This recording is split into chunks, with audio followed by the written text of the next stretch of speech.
Hey guys, Adam here. Today I'm going to show you how to add PayPal to Revolut account.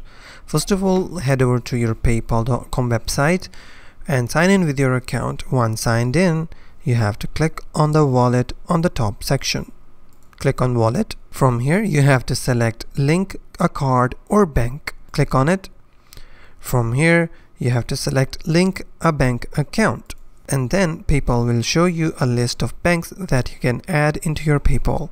So in the search bar, I will type Revolut.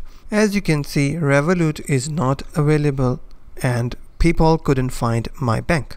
So what I will do, I will click on enter your bank details. And then PayPal will ask you for IBAN or IBAN number of your bank. What you have to do is copy the IBAN or IBAN number from your Revolut bank account and paste the IBAN number in this text box. Once you're done, click on agree and link. PayPal may ask for a security code for verification. Type in the security code and you have successfully added PayPal to your Revolut account. If you find this video helpful, please hit the like button and subscribe.